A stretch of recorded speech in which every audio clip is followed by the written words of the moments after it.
네, 지금 보신 연예인 정준영 씨 사건은 지난해 우리 사회를 뜨겁게 달궜던 해화역 집회를 떠올리게 합니다. 불법 촬영 문제는 마치 음주운전과 양상이 비슷하다, 이런 지적도 나오고 있습니다. 좀 더 깊게 짚어보겠습니다. 윤진 기자 나와 있습니다. 네, 윤 기자. 네. 클럽 버닝썬 사태에서 승리에 성접대 의혹, 여기에다가 정 씨의 불법 촬영물 유포, 이 사건의 폭발성이 좀 더 커지고 있죠? 네. 예. 그런데 이 사건은 클럽 버닝썬에서 불거지고 있는 여러 불법 의혹들과는 완전히 다른 범죄의 문제입니다. 예. 연예인의 가십성 사건의 수준을 넘어서 불법 촬영물 문제, 그러니까 성폭력 사건으로 봐야 합니다. 그래서 지금 이 사건이 해화역 집회를 떠올리게 하는 거잖아요.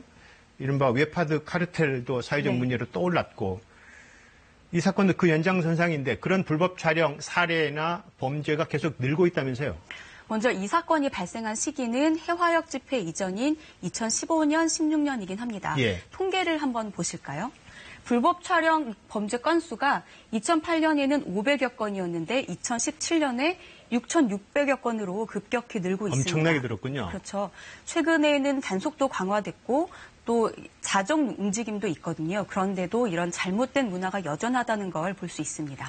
저렇게 문제는 커지고 있는데 반대로 이 사건에 대해서, 이런 사건에 대해서 조금 관대했던 게 아니냐. 이를테면 정준영 씨가 3년 전에도 비슷한 사건으로 방송을 중단했고, 그런데 금세 복귀를 했었잖아요.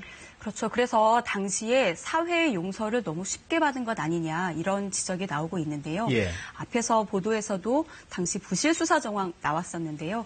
당시 정 씨는 법적 처벌을 받지 않았고요. 그래서 KBS 1박 2일에도 3개월 만에 복귀할 수 있었습니다.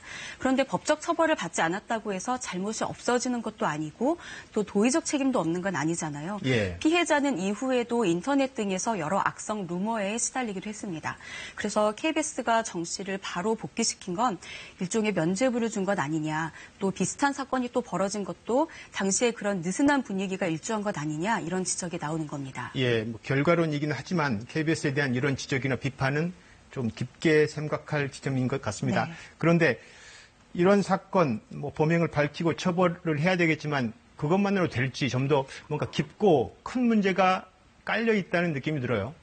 한국여성변호사회가 정 씨 등이 여성을 물건 취급하고 희화화했다, 이런 지적을 했고요. 그래서 철저히 수사해서 엄벌하라, 이렇게 촉구를 했습니다.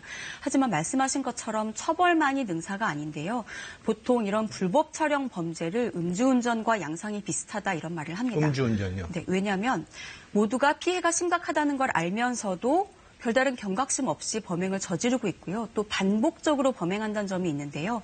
적발해서 조사해보면 한 명이 아니라 여러 명을 반복적으로 이런 불법 촬영을 한 그런 경향이 나타납니다. 예, 별다른 경각심이 없다, 또 반복적으로 한다, 이게 음주운전과 비슷하다는 건데 귀 속 깊게 설득력이 있어 보이는, 그렇다면 어떻게 해야 될까요, 앞으로? 성폭력 사건을 주로 다루는 법조인들이 이런 말을 합니다. 최근에는 중학생들이 이런 불법 촬영 문제로 많이 적발이 되고 있는데, 중학생들이요? 네, 보호자들이 이렇게 말을 한다고 합니다. 사춘기 시절에 한 번쯤 그럴 수 있어.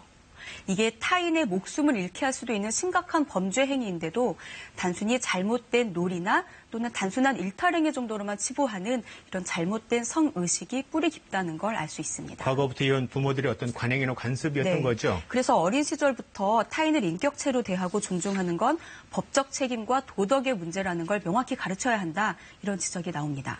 마지막으로 한 가지 꼭 짚어야 할 게 있습니다. 이번 사건을 남녀의 성대결 구도로 보는 그런 시선이나 시각, 이건 아니지 않습니까?